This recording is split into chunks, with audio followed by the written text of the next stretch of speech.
malam, nama saya Saripa Banjin dengan NIM 213304010249, Fakultas Ekonomi, jurusan Akuntansi, Universitas Prima Indonesia, dengan dosen pengampu Dr. Hoktua Samosil.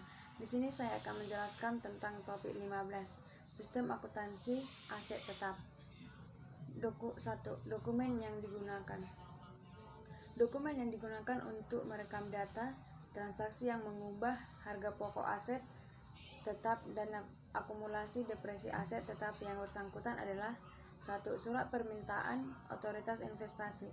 Karena investasi dalam aset tetap bisa meliputi jumlah rupiah yang relatif besar dan mencakup keterkaitan dan dana jangka waktu panjang, maka pengendalian aset tetap dilakukan melalui perencanaan yang matang. Perencanaan investasi dalam aset tetap dimulasi dengan diajukannya usulan investasi kepada manajemen puncak. 2. Surat permintaan reparasi. Dokumen ini berfungsi sebagai permintaan dilakukannya reparasi yang merupakan pengeluaran modal. 3. Surat permintaan transfer aset tetap. Dokumen ini berfungsi sebagai permintaan dan pemberian otorisasi transferan aset tetap. 4. Surat permintaan penghentian aset tetap. Dokumen ini berfungsi sebagai permintaan dan pembelian otorisasi penghentian pemakaian aset tetap. 5. Surat pemerintahan kerja.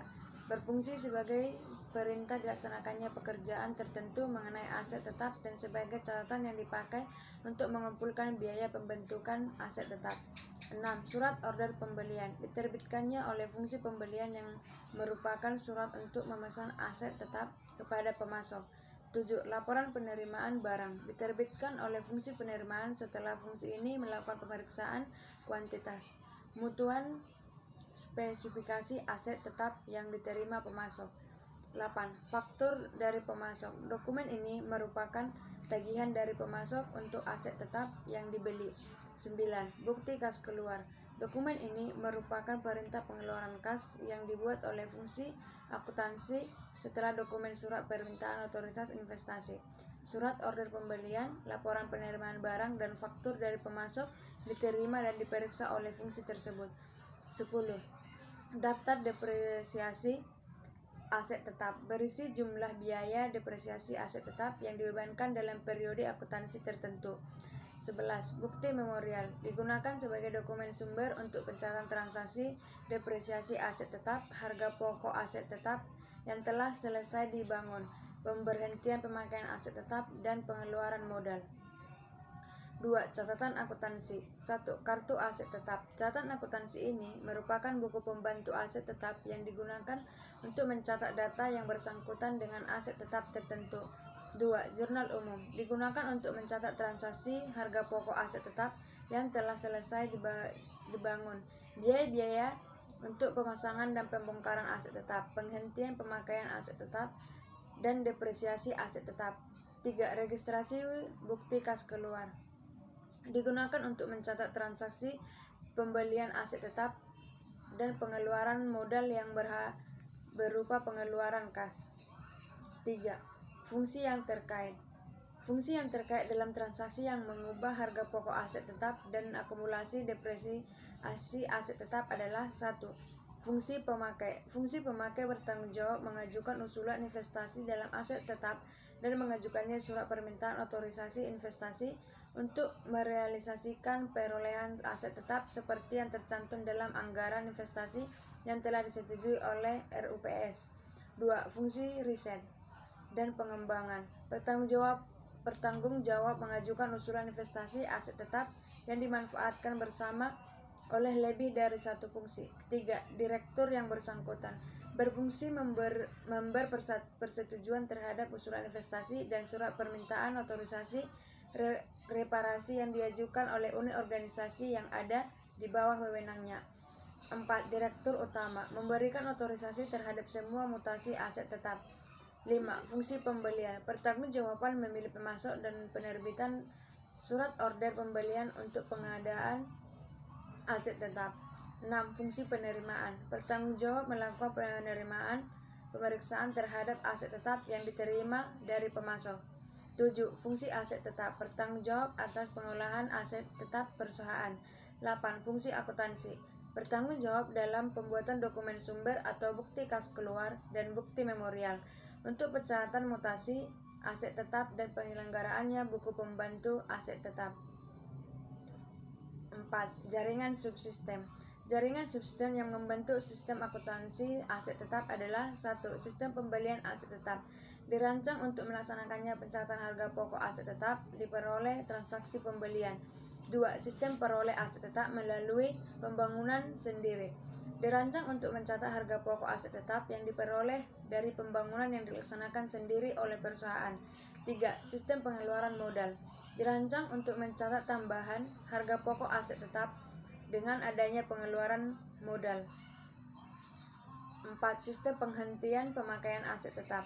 Dirancang untuk mencatat pengeluaran harga pokok dan akumulasi depresiasi aset tetap yang dihentikan pemakaiannya serta laba rugi yang timbul sebagai akibat penghentian pemakaian aset tetap tersebut.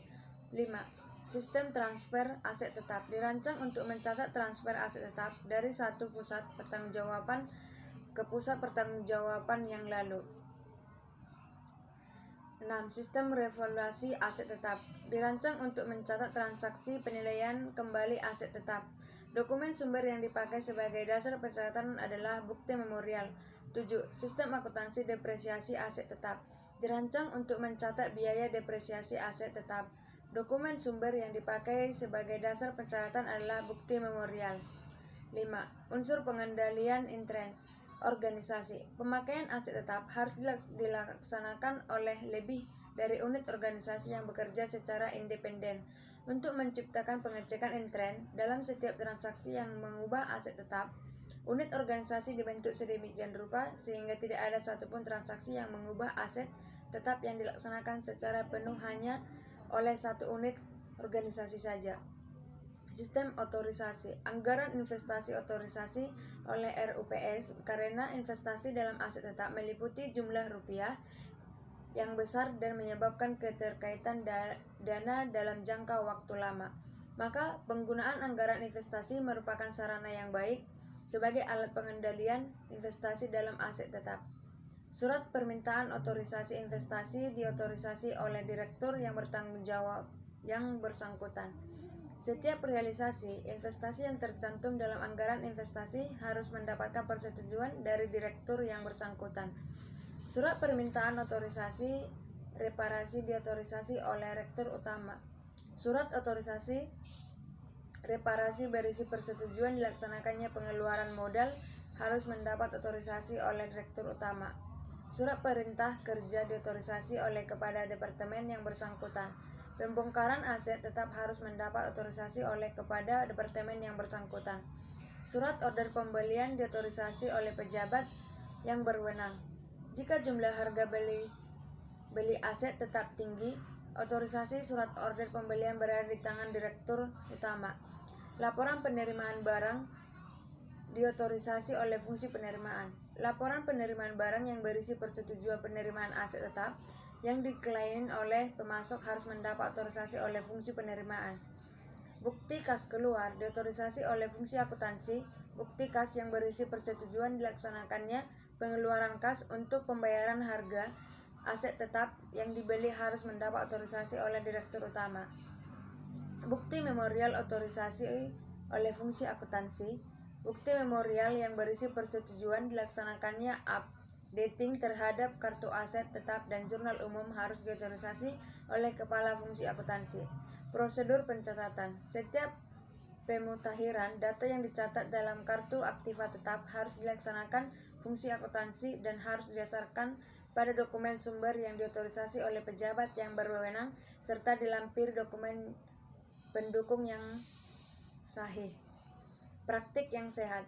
Pengawasan intern yang baik mensyaratkan data dalam kartu aset tetap secara periodik dengan aset tetap secara periodik dicocokkan dengan aset tetap secara fisik. Pengawasan investasi dalam aset tetap yang baik dilaksanakan menggunakan perencanaan yang dituangkan dalam anggaran investasi untuk mencegah kerugian yang timbul sebagai akibat kebakaran dan kecelakaan.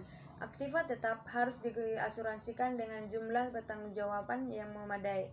Kebijakan akuntansi tentang perbedaan pengeluaran modal dan pengeluaran penghasilan harus dinyatakan secara eksplisit dan tertulis dalam menjamin konsistensi perlakuan akuntansi terhadap kedua macam pengeluaran tersebut. Terima kasih. Sekian yang dapat saya jelaskan dari topik 15. Terima kasih.